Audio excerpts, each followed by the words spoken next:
Bueno, de nuevo, buenas tardes aquí en España, buenos días en Latinoamérica, Sudamérica, Centroamérica. Buenas tardes, buenas noches también en Francia, Didier. Buenas tardes, noches en Marruecos, Portugal. Bueno, hoy tenemos un nuevo webinar. Sabéis que hacemos webinars pues cada mes y medio, 2 meses tenemos uno. Y hoy tenemos el honor de contar con el doctor Javier Villanueva. Ah, el doctor Javier Villanueva, que es de Valencia, nos va a hablar sobre la gama Frontier, nuestra gama Frontier de implantes, y ha dado un título muy sugerente, ¿no? Un aliado quirúrgico y protésico. El doctor Villanueva, voy a hacer una breve introducción, es odontólogo, es cirujano, es implantólogo, se formó en la Universidad de Cardenal Herrera, CEU, es también él se licenció en odontología ya hace muchos años, es también experto universitario en implantología oral y máster universitario en cirugía e implantología oral por la Universidad Católica de Valencia. Actualmente también es profesor asociado en el máster de cirugía oral e implantología también de la Universidad Carolina Herrera. Ha trabajado unos cuantos años en Francia, precisamente en el sur de Francia, en clínicas en el sur de Francia, y ahora él tiene dos clínicas propias en las que trabaja como cirujano e implantólogo y además trabaja, digamos, colabora con otras clínicas aparte. Es miembro de SECIP, de SCOI y de la Asociación Valenciana de Cirugía y creo que nos puede aportar una visión muy interesante, muy práctica y muy adecuada a nuestro implante. Si os parece, doy la palabra ya al doctor Javier Villanueva. Si quieres compartir, Javier. Muy bien, Os recuerdo a todos que cualquier pregunta, por favor, ponerla en el chat y al finalizar el chat, yo personalmente se las transmitiré a él para que podamos hacerlo de una forma ordenada. ¿De acuerdo? Os agradezco que lo hagamos así. Adelante, Javier. bueno, lo primero preguntar si se ve la presentación Per- y si se me oye per- adecuadamente. Perfectamente, perfectamente. Muy bien, pues lo siguiente y no menos importante, muchísimas gracias en primer lugar a todos los participantes y a todos los asistentes. El tiempo es oro y es el activo más valioso del que disponemos y el hecho de que estéis todos aquí para mí es un regalo. Eh, Buenas tardes a aquellos que estamos en España. Bonsoir a mes confrères en France y, y bueno, buenos días a nuestros hermanos de América Latina, con los que compartimos tantísimas cosas. Y a continuación agradecer a GMI por invitarme a estos encuentros. Una de las cosas buenas, nos dejó cosas buenas y nos dejó cosas malas la pandemia. Una de las cosas buenas que nos dejó la pandemia fue el uso de las herramientas digitales para continuar en formación permanente, en contacto con nuestros compañeros sin estar físicamente con ellos. Y bueno, es una herramienta, palabra que veréis que utilizaré bastante a menudo, herramienta, cosa que utilizamos como ayuda o para realizar, para llevar a cabo un fin, un trabajo que ha venido para quedarse, que yo creo que es buena y que nos facilita el estar aprendiendo unos de otros. Yo, bueno, he venido aquí a aportar mi granito de arena, he venido aquí también a aprender muchísimo de todos vosotros. Seguramente muchísimos de los asistentes tengáis mucho más que aportarme a mí que yo a vosotros. Y bueno, con esta breve introducción, pues daros a todos las gracias. Soy odontólogo como ha comentado mi compañero Domenech, por la Universidad Cardenal Herrera CEU. Estuve trabajando tanto en España como en Francia durante unos cuantos años y a continuación, visto mi gusto, mi preferencia por la cirugía, pues realicé el máster en cirugía e implantología bucal por la Universidad Católica de Valencia, en la que, bueno, la que considero mi casa y en la que ahora además soy profesor e investigador también. Y bueno, vengo a hablaros del implante de la gama de GMI Frontier, que para mí es un aliado, como comenté en el vídeo de introducción, tanto en sus componentes o factores quirúrgicos como protéticos. Y voy a empezar, y siento a lo mejor ser un poco rollero y que salga un poco la faceta docente o la faceta de profe, entre comillas, pese a que sea Nobel, explicando que, bueno, la implantología, tal y como la conocemos hoy en día, se basa en una serie de principios básicos, biológicos, científicos, que tenemos que conocer y que tenemos que respetar. La biología de los tejidos preimplantarios es fundamental para entender cómo funciona toda la relación entre, ya no hueso-implante, que es un concepto a lo mejor un poco más obsoleto, ya no aparato estomatognático implante, ya no aparato estomatognático implante prótesis, hay que entenderlo como un todo. El cuerpo humano es un organismo vivo, en homeostasis, con sus funciones y como tal, pues hay que respetarlo y hay que mantener esa homeostasis. ¿Cómo influye o cómo se relaciona el implante dental? Y de esto ya habló en su día el doctor Branemark hace bastantes años, 1978, con el cuerpo humano. Pues en su relación con el hueso, osteointegración, la relación íntima entre el implante y el hueso, tiene una serie de particularidades que lo diferencian del tejido del órgano al que sustituye, que es el diente, como la ausencia de ligamento periodontal, es una anquilosis funcional. Y luego, que esto aquí irá especial importancia en la evidencia científica posterior, la fibrointegración de los tejidos blandos alrededor de los componentes protéticos o más bien supracrestales o que están por encima del hueso del mismo implante. Y bueno, cuando en su día se empezaron a colocar los primeros implantes, estos tenían una superficie lisa, una superficie mecanizada y pese a todo ello se producía la osteointegración. ¿Cómo es que se producía la osteointegración cuando sabemos que estas superficies lisas, la transmisión de fuerzas que hacen no es para nada biológica? Pues bueno, porque las espiras facilitaban la dispersión de las mismas. Esto es física y principios biomecánicos y así funcionaba y así se ha ido manteniendo hasta la fecha de hoy.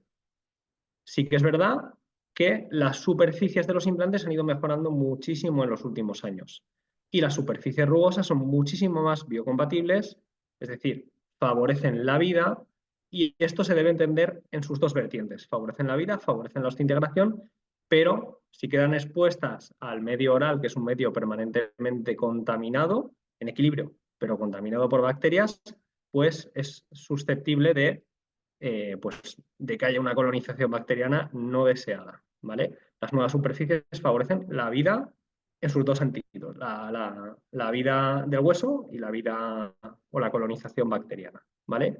Son conceptos muy básicos, perdón por si son muy redundantes para algunos, pero considero que son importantes. Entonces, en el momento en que colocamos o en el momento en el que planificamos que vamos a colocar un implante, hay un concepto que se va a repetir, que es el de pérdida ósea o remodelación ósea. Entendemos pérdida ósea como la reabsorción ósea en sentido apical y la remodelación ósea como la reorganización del hueso en sentido ápico coronal. Esto, bueno, pues son conceptos que evaluaremos radiográfica y clínicamente, pero respecto a lo que es la relación del implante con el hueso, debemos individualizar los casos y esto también es un concepto que repetiré bastante, individualizar los casos. Los tejidos duros, el hueso, no son estáticos, no son una constante, son una variable, son diferentes entre cada paciente, entre cada región anatómica y, bueno, pues están sujetos a una serie de particularidades. Tenemos la escala de MIS de densidades óseas que nos permite saber qué tipo, según estandarizando un poco las cosas, qué tipo de componentes y de densidad ósea nos vamos a encontrar según la zona en la que estemos. Un hueso más cortical, un hueso más trabeculado y hay que entender cómo se comporta cada uno de ellos, porque los huesos más corticales facilitan la estabilidad primaria, pero al mismo tiempo, al tener un aporte vascular menor, sometidos a compresión, pueden responder reabsorbiéndose o pueden responder con inflamación y pérdida. Y esto hay que tenerlo en cuenta. Vascularización es vida también. Entonces, cuando no hay vascularización, cuando hay isquemia, cuando hay compresión, pues va a haber no digo pérdida de vida, va a haber una reorganización de la misma. ¿De acuerdo? Y luego es muy importante entender, tanto para evitar complicaciones quirúrgicas, que es algo de lo que daría para un webinar completo, comprender la anatomía, los arbotantes anatómicos, pero al respecto de lo que son tejidos duros, interesa porque tenemos que saber que hay zonas anatómicas y arbotantes anatómicos que son menos susceptibles a la reabsorción ósea que otros. Por ejemplo, los huesos basales, que no sería el típico proceso alveolar cuya finalidad natural es sostener el órgano dentario, va a ser menos susceptible a la reabsorción pese a la pérdida dentaria. Órgano, anatomía, función. Entonces, pérdida de uno conlleva a pérdida de sustancia de otro. Y esto, bueno, una de las cosas que nos dejó en su comienzo, fue la idea de que algo muy bueno para la estabilidad primaria de los implantes era la bicorticalización, ¿no? El hecho de anclar el implante a extremos de hueso cortical, que son los componentes polares de una estructura anatómica concreta, maxilar o mandibular, para evitar pérdida y para estabilizar o conseguir estabilidad primaria, pero también para conseguir resultados predecibles a largo plazo.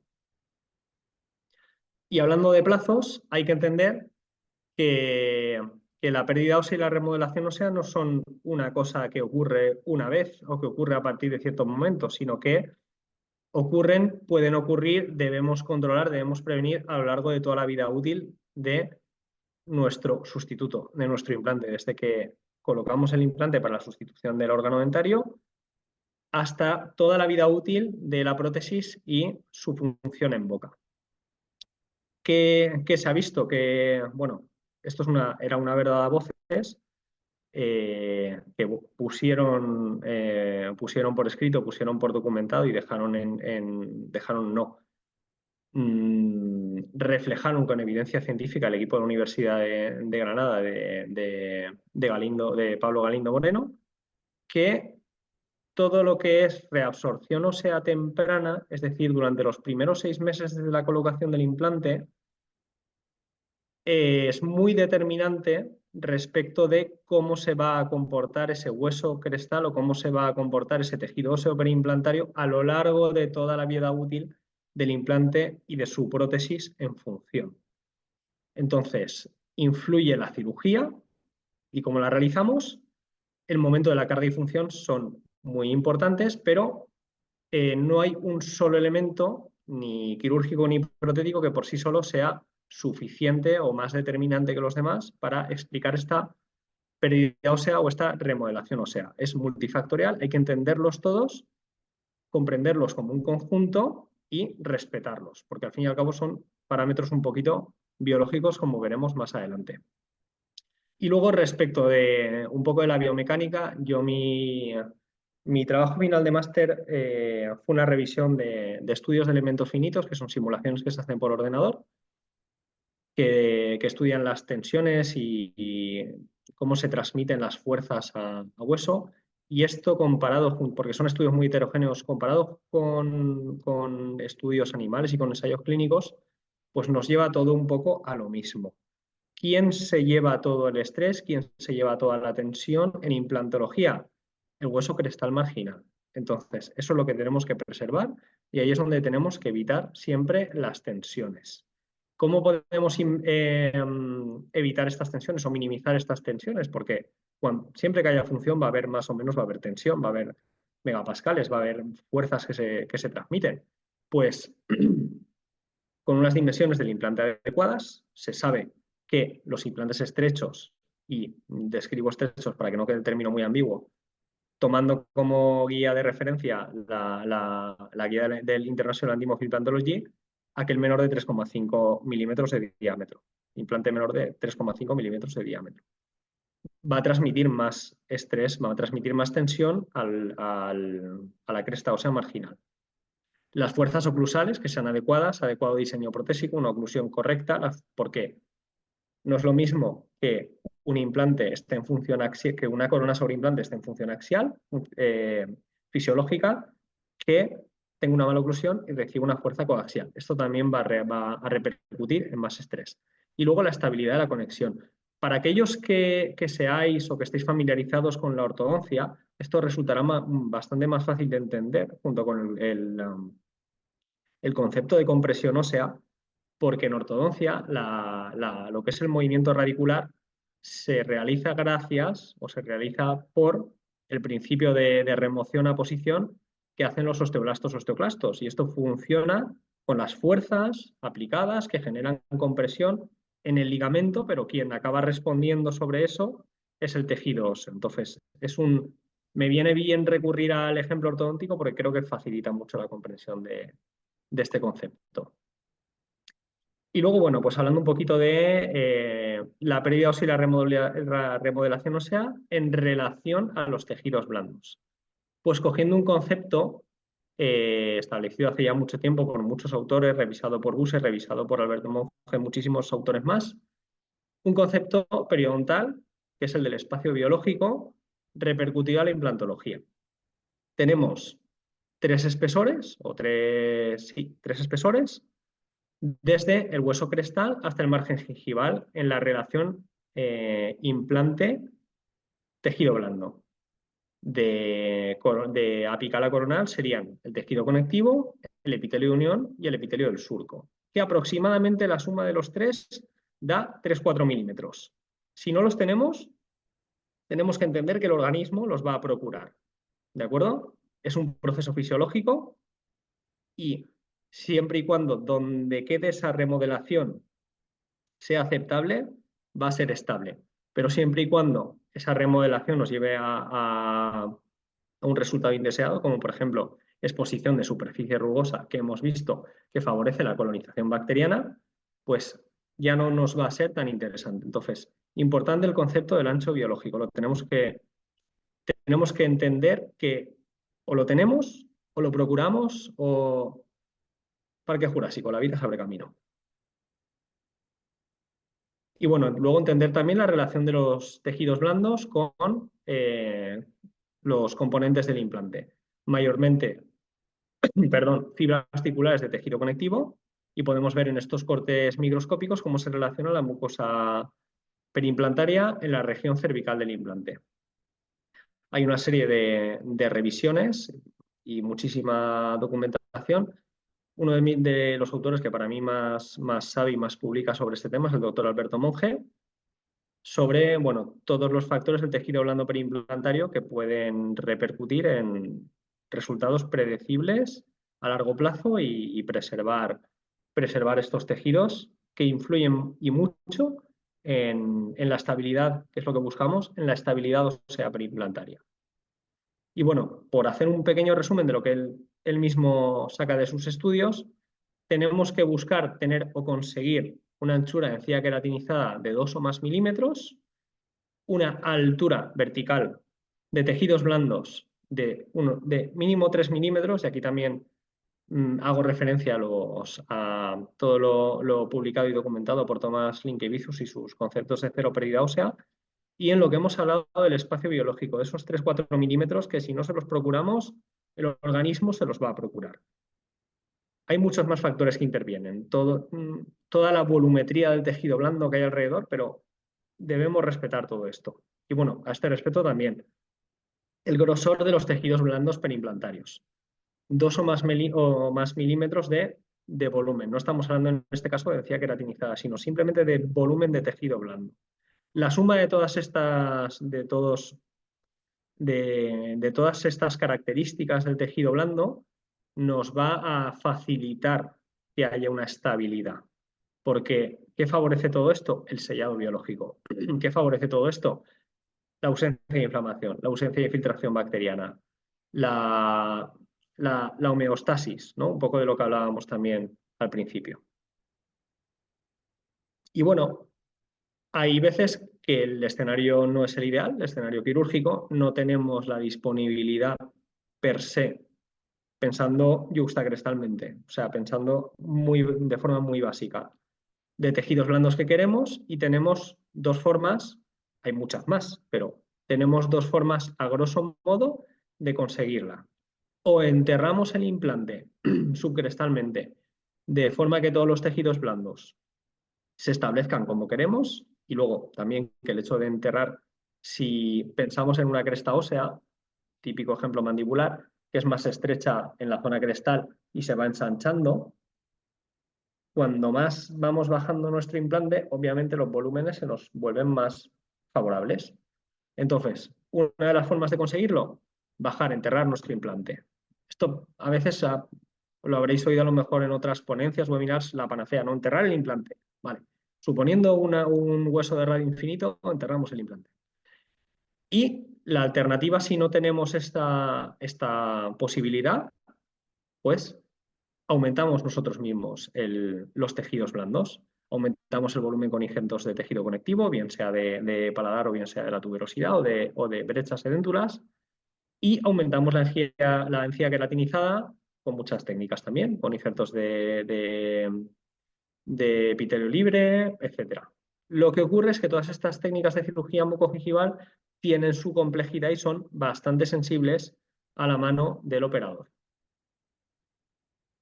En resumen, respecto a los conceptos biológicos y a todo el rollo teórico un poco que os he dicho al margen del implante, que es de lo que hemos venido a hablar, que saber que tenemos una osteointegración adecuada, que tenemos un implante con un titanio biocompatible, que tiene unas características propias del implante biomecánicas adecuadas y que tenemos unos tejidos blandos perimplantarios que son suficientes en cantidad y calidad, estas dos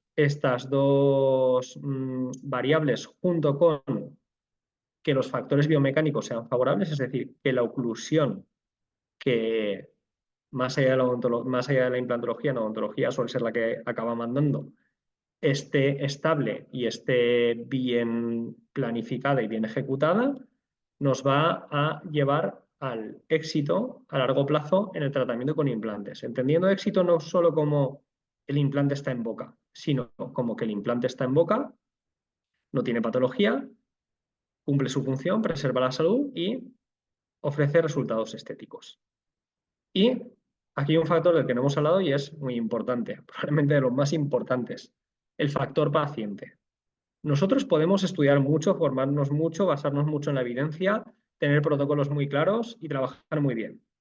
Pero si no hacemos que el paciente sea copartícipe en la promoción, en el mantenimiento y en la restauración de su salud, siempre estaremos dejando el trabajo a medias y nos encontraremos con resultados que no queríamos y que pensábamos que habíamos puesto todos los medios para evitar.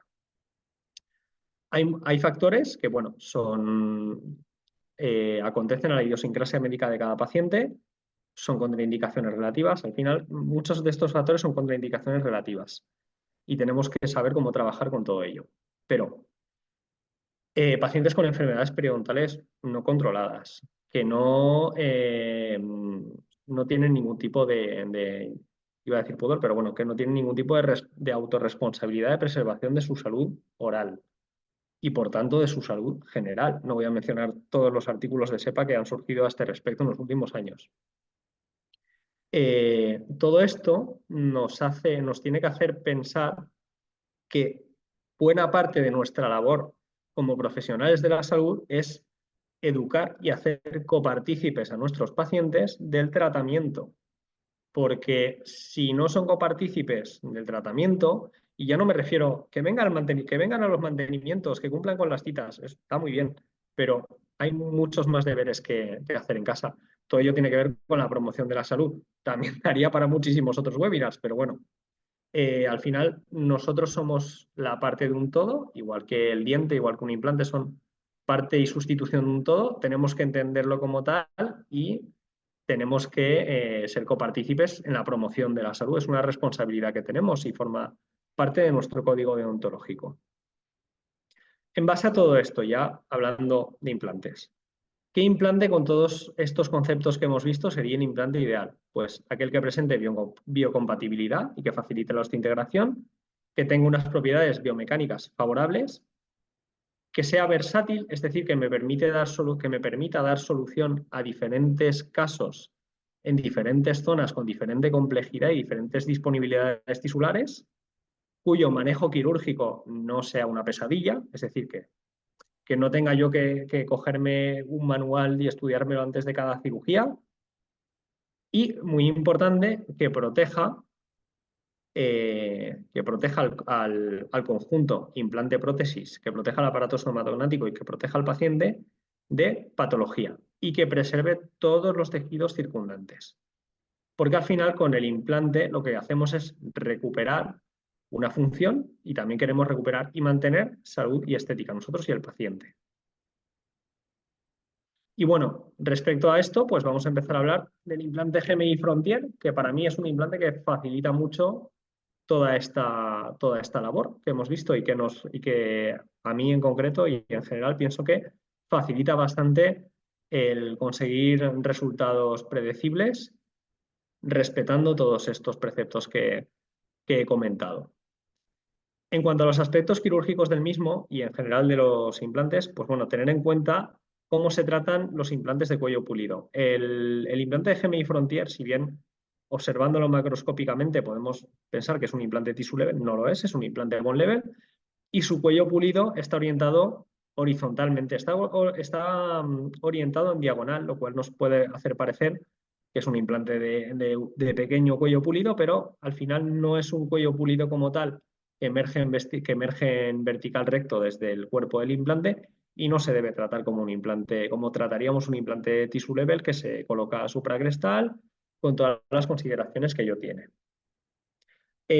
También respecto al diseño del implante y aprovechando que tenemos la imagen aquí, que va a ser recurrente en las siguientes diapositivas también para tener un poco la visión global, las microespiras a nivel del cuello del implante y el hecho de que en esta zona el cuerpo del implante sea recto, cumplen funciones de estabilidad en ciertos casos y cumplen funciones también de osteointegración. Si bien es verdad que hay un poco de debate respecto de todo este tema por la distribución de las fuerzas oclusales.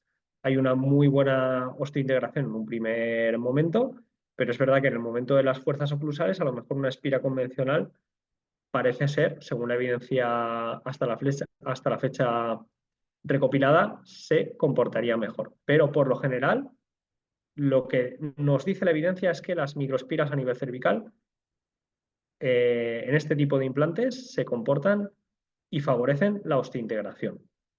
Y luego, el diseño del ápice del implante. Una de las cosas que yo más destaco del GMI Frontier, sobre todo en zonas posterior-superiores y posterior-inferiores, es muy importante el hecho de que el ápice sea atraumático. El nervio alveolar inferior, el suelo sinusal, estructuras que tenemos que respetar y que un diseño de ápice atraumático nos facilita. Otro factor muy importante como aspecto quirúrgico del implante a la hora de mantener la estabilidad ósea periimplantaria es la presencia del microgap, que está amplísimamente documentada y bueno, es ese pequeño espacio que a más inestable es una conexión mayores, que permite, que favorece dos cosas que son malas para la estabilidad ósea periimplantaria y que favorecen la remodelación, la reabsorción ósea. Una, la infiltración bacteriana y dos, los micromovimientos que generan inflamación. Estas dos cosas provocan reabsorción ósea. ¿Qué tenemos que hacer con el microgap? ¿Qué nos dice la evidencia que tenemos que hacer con el microgap? Alejarlo del hueso y procurar una conexión estable. 3 conexiones a estudiar, ¿vale? Externa, interna, cónica. La cónica es un tipo de conexión interna, pero que no tiene paredes paralelas. La conexión externa sería la menos estable a este respecto. La conexión interna es menos estable que la conexión cónica, pero siempre y cuando la conexión cónica esté colocada subcrestalmente, se emplee un pilar y tenga determinados grados de conicidad, ¿vale? Es decir, no valen todas las conexiones cónicas. Y luego, pensando un poquito a nivel, iba a decir ya, mecánico, si nosotros tenemos una conexión interna de paredes paralelas, lo que son las paredes del implante van a tener más grosor siempre que las de una conexión cónica en general, dependiendo del grado de angulación, pero a más conicidad o bueno, siempre que haya una conicidad, una divergencia, se van a afinar las paredes a nivel cervical. Esto biomecánicamente hay que tener cuidado y también tiene que ver con este otro concepto. Platform switching os será, cambio de plataforma, os será a todos muy familiar. Luigi Canulo tiene publicaciones al respecto muy interesantes. Esto, que imagino que lo sabéis, es una serendipia, es decir, es un hallazgo que se hizo casualmente. Igual que hay muchas otras en ciencia, como el descubrimiento de la penicilina, pero bueno, siempre ocurren trabajando, ¿eh? No hay pelotazos en ciencia. Quien no trabaja o no investiga no suele encontrarse con hallazgos científicos relevantes. Y bueno, pues lo que encontraron, en concreto, quien se encontró con el crecimiento o con la estabilidad, mejor dicho, o sea, por encima de implantes en los que el diámetro del implante era mayor que la emergencia de la prótesis respecto del mismo, que fue el doctor Lachara, fue un hallazgo casual por cuestión de disponibilidad de aditamentos. Y bueno, a raíz de eso surgieron una serie de estudios, entre ellos, pues, de los más relevantes, el aquí mencionado, que, bueno, pues ese cambio de plataforma, ese hecho de alejar horizontalmente la conexión implante pilar o implante prótesis del hueso, favorecía la estabilidad ósea, favorecía el sellado biológico, siempre y cuando cumpliera la condición de que fuera de mínimo 0,4 milímetros. Y a este respecto, por eso hay que hacer también los deberes. La línea Regular Platform de GMI, Frontier en concreto, a partir de 3,75, es decir, 3,75, 4,25 en adelante, Wide Platform también, cumplen con este estándar, siendo la de 3,75, que sería la que menos platform switching tiene, de 0,42.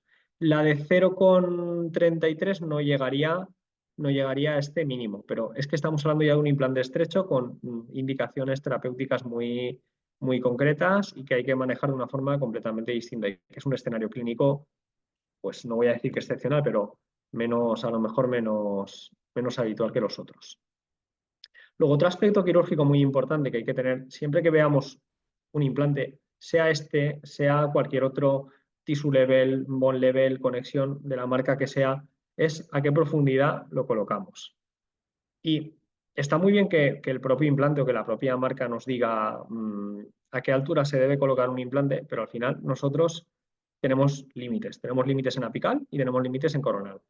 El espacio interoclusal, donde vamos a colocar nuestra rehabilitación, qué volumen queremos qué tamaño queremos que tenga nuestra rehabilitación, que en función de eso va a ir el implante, y luego tenemos nuestros límites en apical, ¿vale? El más clásico que podemos pensar, pues, en el nervio alveolar inferior, pero está la línea amiloidea en la mandíbula, protege o marca una serie de estructuras nobles, como ramas de la arteria carótida externa, que no hay que tocar. Es decir, es que por mucho que a veces queramos enterrar nuestro implante, pues hay límites. Y límites que tenemos que respetar porque hay complicaciones quirúrgicas que son muy graves. Y luego, bueno, pues hay veces que la profundidad de colocación del implante viene indicado, viene coaccionada porque necesitamos volumen tridimensional. Como he dicho antes, el ejemplo del proceso alveolar mandibular con cresta más estrecha en coronal, enterramos el implante, ya tenemos volúmenes adecuados con técnicas más predecibles que a lo mejor ponernos a hacer injertos por encima de forma tridimensional. Perdón. Y luego, bueno, en casos de rehabilitaciones múltiples, pues esto también influye en la posición del implante en función de cómo vayamos a rehabilitar, entendiendo que en rehabilitaciones múltiples tendremos que, en la mayoría de casos, optar por convertir nuestras conexiones a externa y queremos idealmente que todas funcionen en el mismo plano. Entonces, esto también va a condicionar la posición apicocoronal de nuestro implante.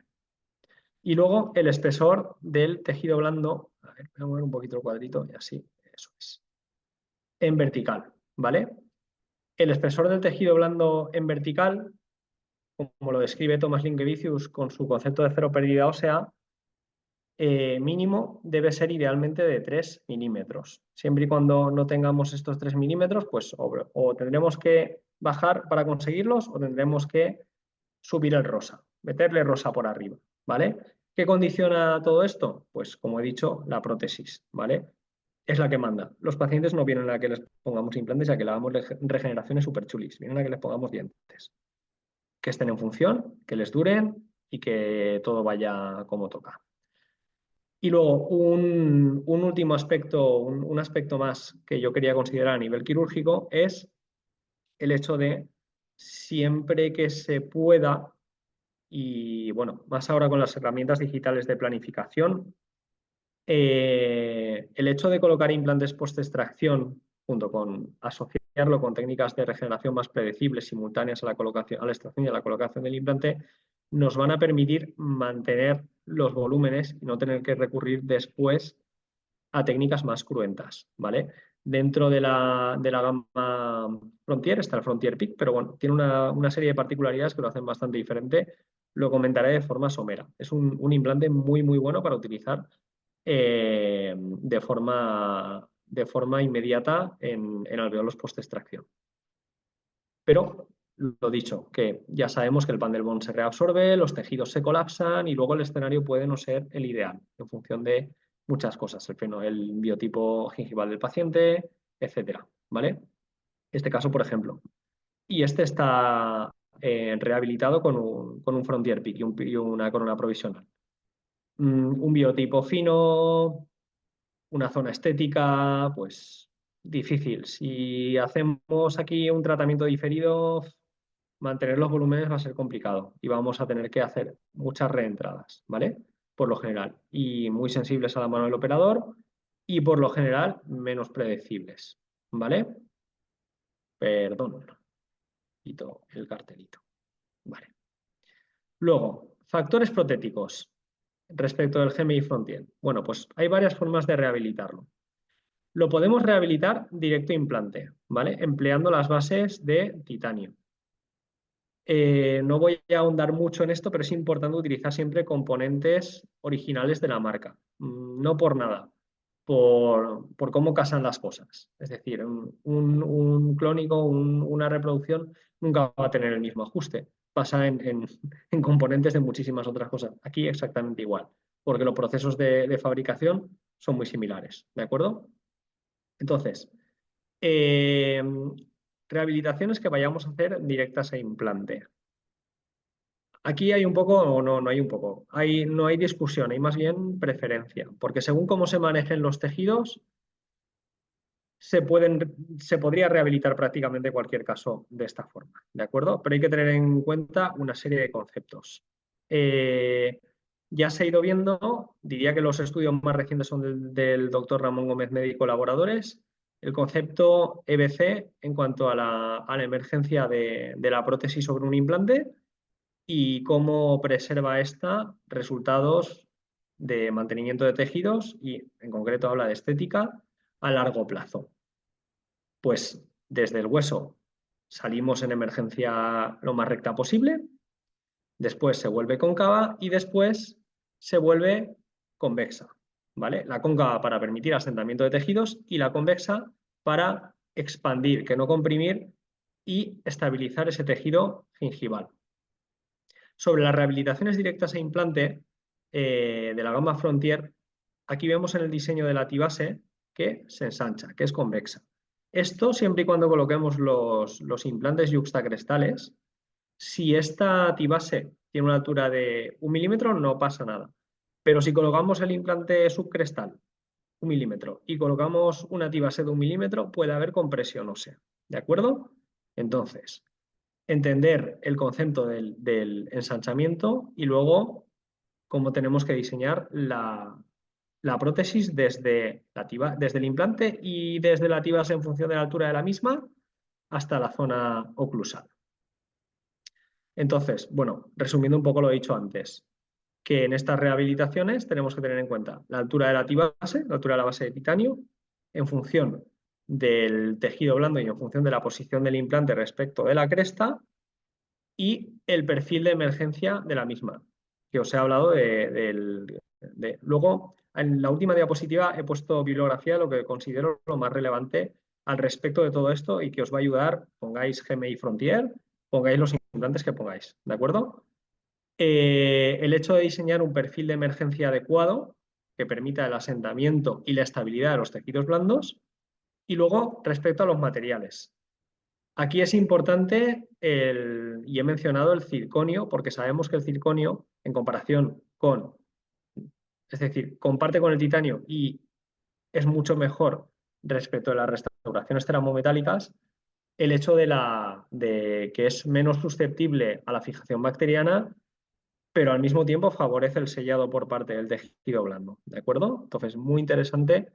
También el tema de los materiales de restauración daría para otro webinar, pero bueno, comentar un poquito a grandes rasgos los ítems, ¿vale? Y luego lo que para mí sería el gold estándar no es término adecuado. La forma estrella o la que más me gusta a mí, mi preferida, de rehabilitar el implante GMI Frontier, que es con un pilar transepitelial, ¿de acuerdo? La base bioestética, en concreto en el caso de GMI Frontier. Me gusta la imagen de la izquierda para que le echéis un vistacito, aparte de por el asentamiento en cónico, el hecho de que hemos comentado la importancia del platform switching. Si os imagináis en este caso un implante de conexión cónica, entenderéis que, claro, para que un implante de conexión cónica tenga un platform switching adecuado, el implante tiene que tener un diámetro mayor, con lo cual ya un condicionante quirúrgico, ¿vale? Y luego el perfil de emergencia de la base bioestética favorece muchísimo porque los tapones de cicatrización que lo replican dan unos resultados también bestiales siempre y cuando no la podemos poner en cuanto a estabilidad de los tejidos blandos. El perfil de emergencia tiene el diseño que tiene que tener un pilar, ¿vale? Sí que es verdad que 2 milímetros, ¿de acuerdo? 1 milímetro igual es un poco compresiva, ese ensanche se hace demasiado rápido. Ese ensanche del pilar se hace demasiado rápido. Como veremos, hay una angulación que son 45 grados, por encima de la cual el hecho de que un pilar empiece a ensancharse demasiado no es nada interesante. ¿Vale? Y luego, bueno, pues sobre esta base bioestética, que además también aprovecho la imagen de la izquierda, nos habéis encontrado muchas veces con que cuando veis una ponencia, una comunicación, un webinar que os habla de lo malos que son los implantes de conexión externa y os presentan un implante con level con un pilar, y siento parafrasear a John Zabalegui, bueno, esto es un implante de conexión externa con 2 piezas, ¿no? Bueno, pues aquí no, ¿de acuerdo? Con las particularidades protéticas que esto tiene. Estoy un poco obsesionado con el tema y lo sé, pero la disponibilidad vertical para la prótesis, más sencilla en este caso, ¿de acuerdo? Que con otros pilares que lo que hacen es convertir el implante interna convertir la maravillosa conexión interna en la denostada conexión externa, ¿de acuerdo? Bueno, y luego un concepto también que quiero introducir, que quiero recalcar respecto al uso de pilares en rehabilitaciones unitarias, es el concepto One Abandon, One Time, que es colocar, como muchos de vosotros sabréis, en la misma cirugía en la que ponemos el implante, colocar nuestro pilar, colocar nuestra base bioestética. ¿Qué conseguimos con esto? A ver, ¿qué requisitos tiene esto? Uno, que el implante tenga una estabilidad primaria adecuada, ¿vale? ¿Cuál es el torque definitivo al que vamos a colocar nuestro pilar? ¿30 newtons? Pues 40 newtons de torque de inserción del implante de estabilidad primaria. Yo al menos estoy más tranquilo así. ¿De acuerdo? ¿Qué evitamos con esto? Desconexiones y reconexiones. Estas desconexiones y reconexiones, también como en la Universidad de Granada hay muchísimos estudios del doctor Galindo Moreno al respecto, favorecen la pérdida ósea temprana. Y lo que dice la evidencia científica, que lo he comentado antes, que todo lo que sea pérdida ósea temprana, a largo plazo, tiene unos resultados mucho peores y menos predecibles que en aquellos casos en los que no hay pérdida ósea temprana, ¿de acuerdo? En los que aparece de forma tardía, pues por otras causas. ¿Qué ocurre con el One Abandon, One Time? Pues que en los casos de diferida a mí me resulta bastante más sencillo. Abrimos nuestro colgajo, medimos el tejido vertical y decidimos. Y en casos de implantes post-extracción, pues a mí me resulta más complicado en función de cómo se va a reabsorber este Van der Waals, el fenotipo que tiene el paciente, los volúmenes que tiene, cómo de traumática ha sido la extracción, múltiples factores también. Y luego he hablado de los 2 milímetros de la altura del pilar. Aparte del tema de la compresión, también hay mucha evidencia científica que, y de nuevo, si no me equivoco, de estudios de la Universidad de Granada, del doctor Galindo Moreno, que la altura de pilar idónea respecto de la cual, partiendo desde cristal, había menos pérdida ósea, era 2 milímetros. De menos de 2 milímetros aparecía pérdida ósea, especialmente en el grupo subcrestal. Siempre, pero especialmente cuando se colocaban implantes de forma subcrestal.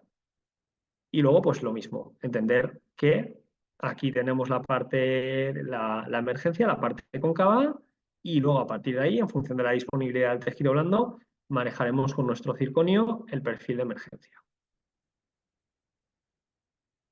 Y bueno, pues lo que os he hablado un poco antes del tema de la estabilidad y la resistencia a las conexiones, quería comentaros también, que no lo he comentado antes, que la conexión interna versus la conexión cónica. Cuando hay tantos estudios que dicen que la conexión cónica es más estable y es mejor. Sí, la conexión cónica es más estable y es mejor siempre y cuando se coloque subcrestal y siempre y cuando se le coloque un pilar con una altura adecuada. La evidencia que tenemos, o la bibliografía que tenemos, o la documentación que tenemos respecto de la conexión interna es mucha, de mucho tiempo y muy fiable. ¿De acuerdo? Pasa también como con la conexión externa. Los implantes que mejor se comportan una vez han perdido huesos son los de conexión externa, también según los estudios. Es decir, aquí el tema de la evidencia científica, que es una pirámide, hay que entenderla como una pirámide, le podemos rizar el rizo todo lo que queramos, pero hay que siempre individualizar, compararla con la experiencia clínica y tomar las mejores decisiones para cada paciente. Y luego en los casos de rehabilitaciones múltiples, los pilares multiestéticos.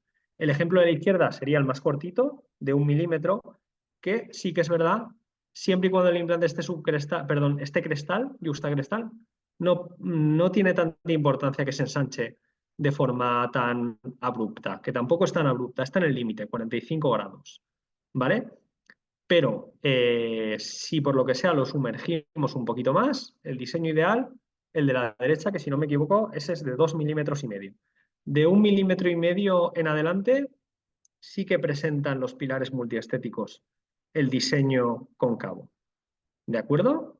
Que va a facilitar el depósito de tejidos blandos y la estabilidad. No sé si estas rayitas rojas las estoy haciendo yo o las está haciendo alguien. Bueno.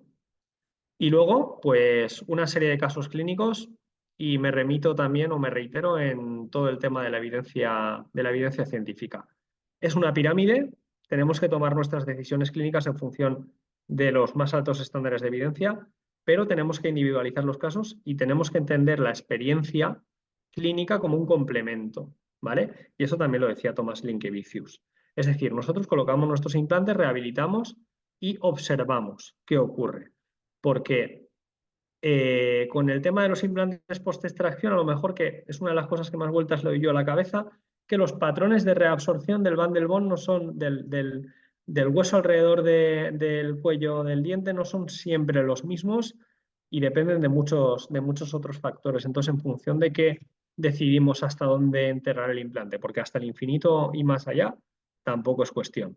Luego todo esto vamos a tener que solucionarlo con los aditamentos y con la prótesis. Y en el caso del Gemini Frontier es relativamente más sencillo. Con otros implantes, no. ¿Vale? Y luego, pues, he puesto este caso de la derecha, que ya lleva tiempo en boca, ya lleva tiempo rehabilitado, porque yo de vez en cuando lo miro y digo aquí, ¿por qué hay estabilidad en el implante más mesial y no hay tanta estabilidad en el distal? Si bien tiene más altura, presenta más concavidad, ¿es por esa rebaba porque esta prótesis en concreto no era CAD-CAM? ¿Es por la cerámica feldespática que genera compresión?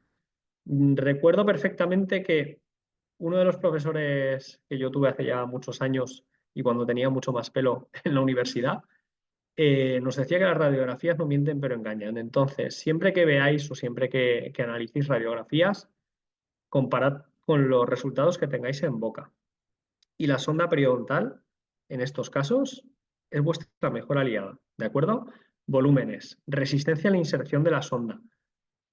Desde luego, ausencia de inflamación, ausencia de sangrado, ausencia de supuración, pero todas esas cosas, observadlas y anotadlas. Y haceros vosotros mismos, igual que yo me lo hago cada vez que veo esta radiografía, preguntas de por qué y cómo lo puedo hacer para que no ocurra esto, o para, en este caso está estabilizado, pero hay casos en los que tenemos que recurrir a técnicas menos predecibles para recuperar aquello que se ha perdido, ¿vale? Y luego, bueno, más casos de implantes post-extracción que he realizado con GMI Frontier, pues por lo que sea, no tengo clara la altura que va a tener al final la mucosa, el tejido blando y no sé qué pilar coger para hacer buena abutment one time, pero quiero hacer una conformación de los tejidos blandos y colocar el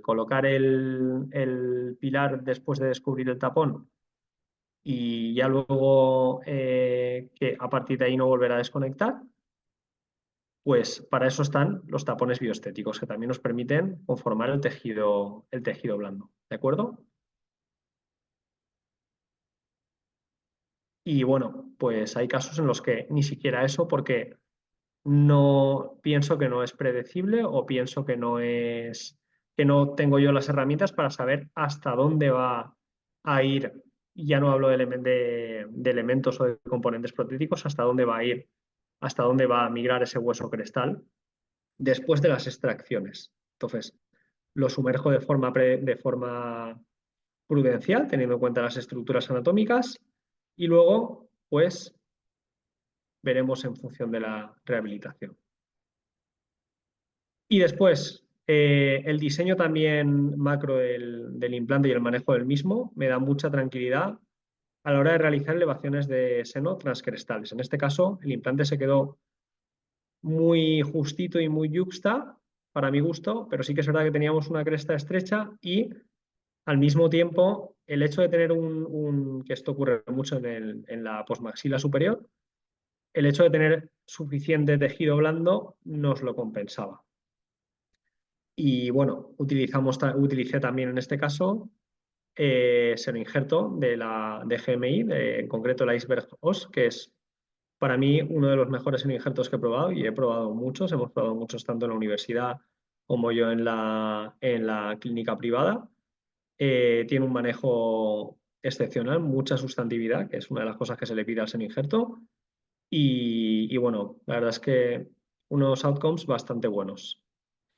Y esta imagen, que es de un caso de la universidad, aprovecho para recomendaros el taller que, bueno, el de este año ya está hecho, de GMI en la Universidad Católica de Valencia, con el doctor Javier Barberá, respecto de la oseodensificación con fresas y colocación de implantes post-extracción.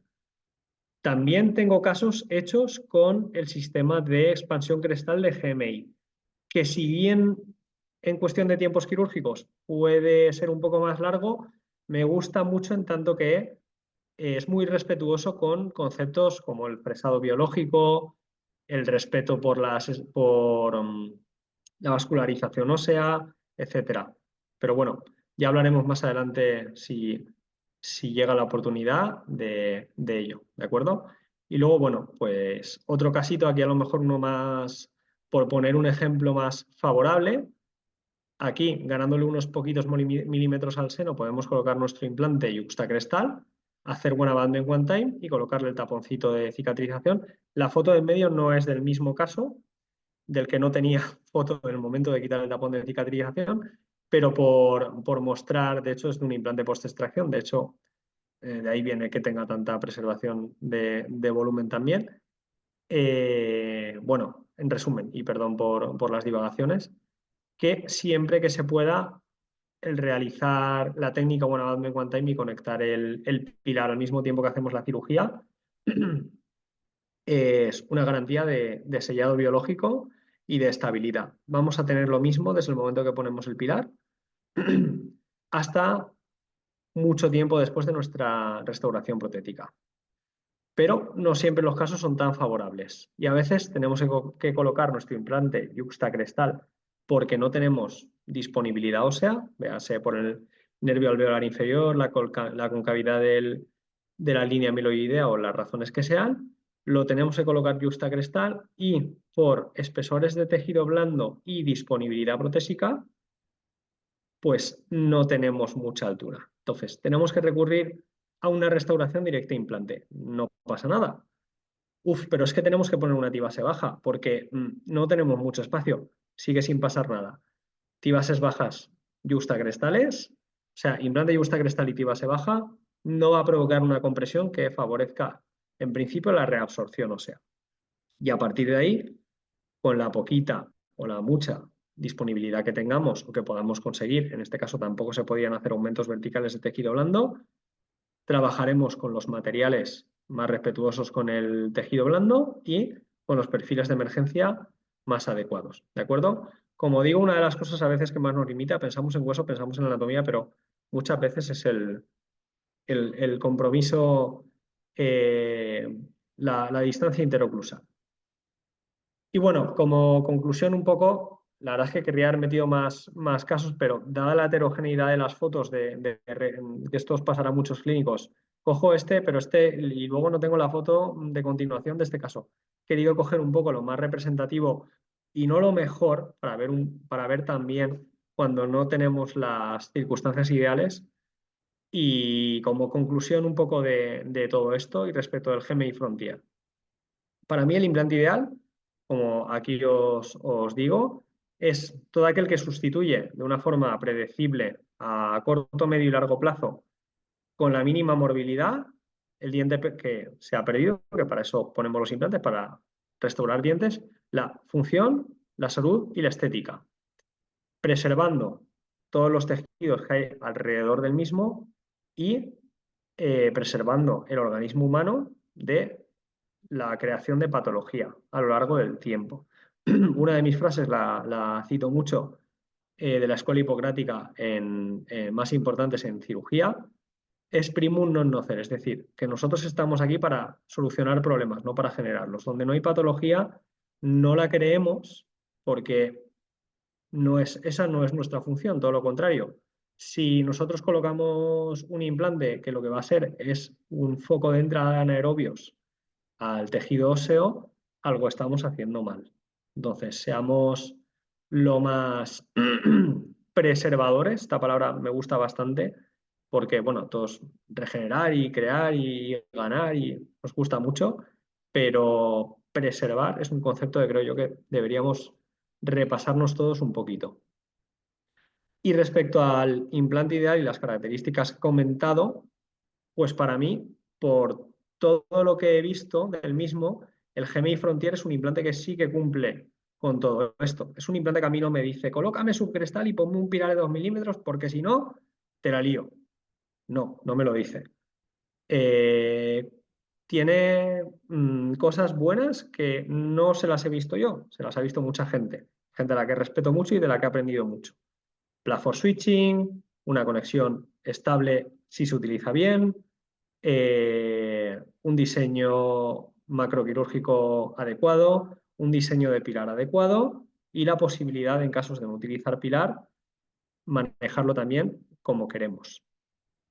No obstante, y todos los que estamos aquí nos gusta mucho la cirugía, pues bueno, a veces hay que hacer otras cositas.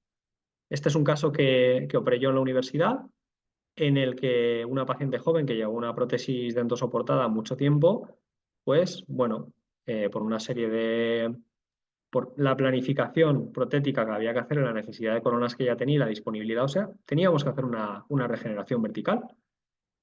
Y luego, que no es el caso de la derecha, aunque también llevo una corona delante, también requirió esa misma paciente cirugía mucogingival. Es decir, que no está mal y que no hay que evitarla siempre y que cuando hay que hacerla, pero y también tiene sus técnicas, sus tips, pero es mucho más sensible a la mano del operador, es menos predecible y desde luego la morbilidad también es más alta. Agradeceros muchísimo el haber estado, no sé en cuestión de tiempo si me he ido mucho, bueno, más o menos. el haber estado aquí conmigo y el haberme aguantado. Esta es mi casa, las clínicas de la Universidad Católica de Valencia, donde soy profesor de practicum y también investigador. Y aquí tenéis mi correo para cualquier cosa y cualquier duda que tengáis, me queráis preguntar o me queréis enseñar, que yo tengo muchísimo que aprender. Los sanitarios somos estudiantes eternos y pienso que quien opine que no os engaña. Y bueno, van a compartir el vídeo, pero aquí os dejo para quien quiera hacer una foto las referencias bibliográficas más importantes que considero yo del webinar. ¿De acuerdo? Todas ellas de autores que respeto muchísimo y que a mí me han enseñado un montón y considero que han aportado muchísimo y tienen muchísimo que aportar. Añadiría pues a muchos otros más. Y bueno, volver a agradecer a GMI el hecho de haberme dejado participar en este encuentro. Muchas gracias a todos. Muchas gracias a ti, Javier, por la interesante explicación y realmente por la defensa que has hecho del concepto de GMI Frontier, del cual estamos muy orgullosos en GMI. Y también muchas gracias el ajuste al tiempo, ¿no? Porque siempre valoramos mucho el que no nos vayamos mucho de tiempo, porque son unas horas complicadas, especialmente en España y luego también Latinoamérica, pues estar en medio de la jornada.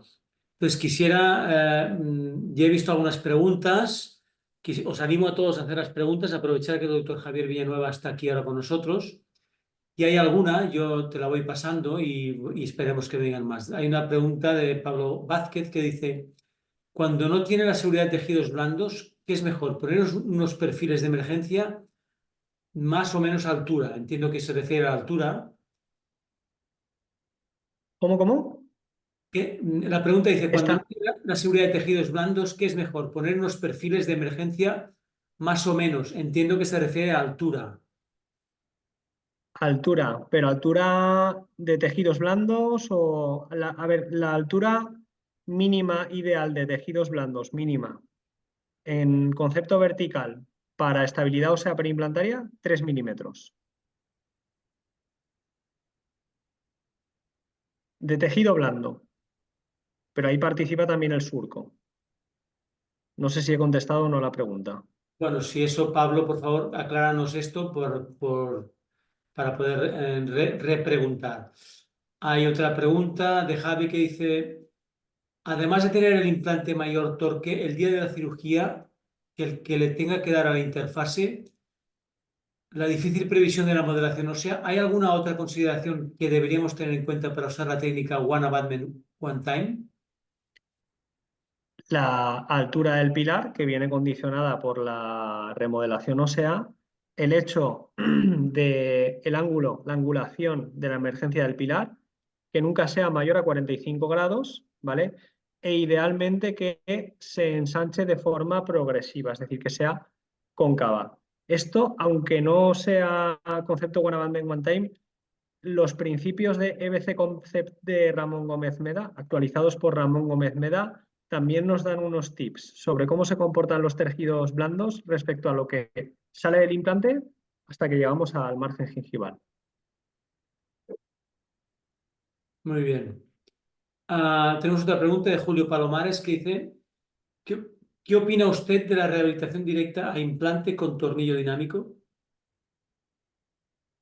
A ver, el tornillo dinámico lo empleamos en aquellos casos en los que hemos tenido, por lo general, que angular el implante, pues porque no hemos tenido la disponibilidad, por lo general, de tejidos que quisiéramos. Entonces, aquí lo primero es la posición tridimensional ideal del implante. Y la posición tridimensional ideal del implante por descripción excluye el tornillo dinámico. Pero, ¿qué ocurre? ¿Qué es lo que he dicho? Hay que individualizar los casos. Es decir, que algo puede ser maravilloso, pero cuando no se puede, no se puede, ¿no? Es como el principio ese que decía del supuesto, supongamos una mandíbula de hueso infinito. Vale, claro, en esas circunstancias es muy sencillo rehabilitar como toca, entre comillas. La mejor solución, y el tornillo dinámico es bueno, sí, la zona en la que va a estar esa corona no va a estar sometida sobre todo a cargas coaxiales porque ese implante ya va a estar angulado.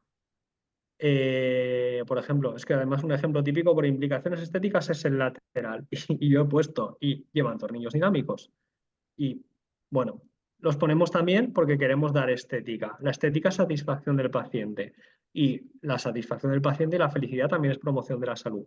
Es decir, es que es una pregunta a la que no puedo dar una respuesta categórica, tampoco. ¿Qué opino de los tornillos dinámicos? Me gustaría no tener que usarlos, pero en ocasiones los tenemos que usar. Pero son buenos siempre y cuando sepamos desde el principio que vamos a usar un tornillo dinámico. Si usamos un tornillo dinámico porque las cosas no han salido como queríamos, ese es otro tema. Muy bien, animo a los asistentes a hacer alguna pregunta más. Nos confirma Pablo Vázquez que la pregunta anterior ya está contestada, o sea que gracias, Pablo. Ah, ¿alguna pregunta más? Aprovechemos. Yo siempre digo lo mismo y si hubiera una pregunta durante el tiempo, la semana siguiente, después de que veáis la presentación, nos la podéis hacer llegar a GMI, a mí mismo, que sabéis que os envío los correos de invitación, y os la haría llegar a Javier, al doctor Javier Villanueva, para responder, si fuera necesario. Y ¿Tú aparte crees tenéis, eso? os he puesto mi correo en la descripción para cualquier cosita. Tenemos A ver, otra estoy leyendo otra pregunta de pregunta, un sí. tocayo. Sí. Ha hablado antes de la compactación, o sea, ¿puede influir negativamente en la osteointegración del implante? Me lo vas a tener que explicar un poquito más. Compactación ósea del propio implante, de la interfase cuando se ensancha mucho, Del hueso. del hueso. Pues por ejemplo, una zona clásica, el hueso mandibular es muy cortical. Me viene muy bien, voy a hablar del frontier peak. El cuello del frontier normal es recto, ¿vale? Si hacemos un fresado muy justo y lo colocamos un torque alto, va a haber compresión ósea en la zona cervical, que justo está en eso, en cortical y en crestal. Esa compresión, esa vascularización y esa isquemia van a favorecer la reabsorción, ¿vale? El Frontier Peak, que es un implante post-extracción, no viene al caso porque es un implante post-extracción, pero tiene un cuello que converge ligeramente, hace o facilita una descompresión ósea en la zona cervical, favorece la vascularización, favorece la osificación en esa zona, ¿vale? Sangre es vida.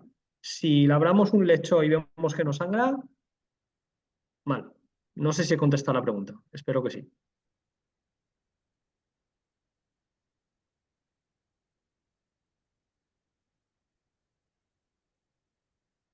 Perfectamente, Luis Javi. Ah, Ah, perfecto. Me pues alegro. alguna pregunta más, aprovechemos. Sé que es un poco tarde, estamos todos cansados, pero puede ser interesante, ya que tenemos al doctor Villanueva aquí, pues hacer alguna pregunta.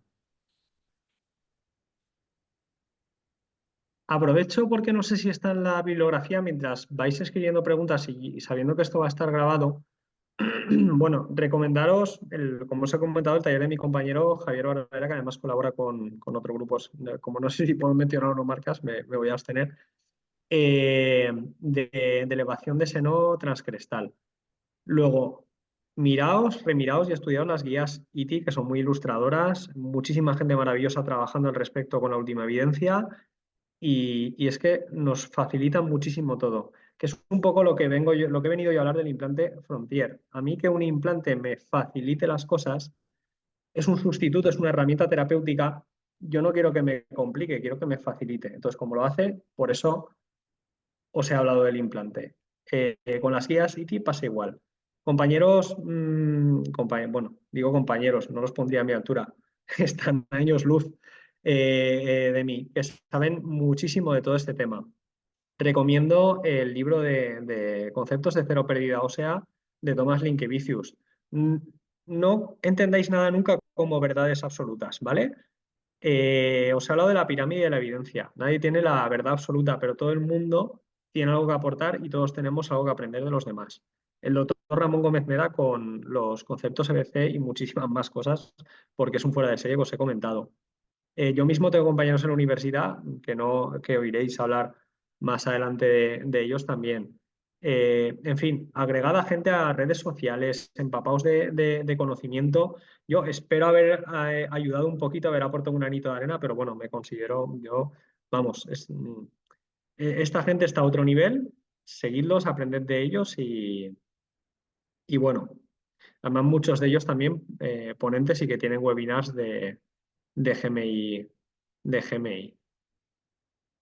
Doctor Alfredo Huequín y bueno, muchísimos más. Es que la Sí, verdad es sí. que el nivel es altísimo, ¿eh? En general.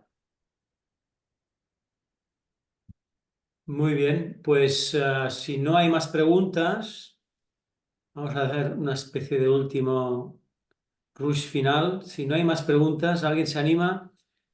Y si no, daríamos por finalizado este webinar. Muchísimas gracias, Javier, por tu interesante presentación, dinámica y además muy adecuada, evidentemente, representando lo que nosotros creemos que es el implante GMI Frontier. Muchas gracias a todas las personas que habéis dedicado una hora y cuarto de vuestro tiempo, algunos que ya estáis en casa con la cena en la mesa y otros que a lo mejor en Latinoamérica habéis tenido que partir vuestra jornada laboral o estáis en la hora de la comida. Muchísimas gracias por confiar en nosotros y seguid atentos porque seguiremos programando más webinars ya para final de año y todo el año que viene. Muchas gracias de nuevo. Un abrazo también, Javier. Un abrazo para todos.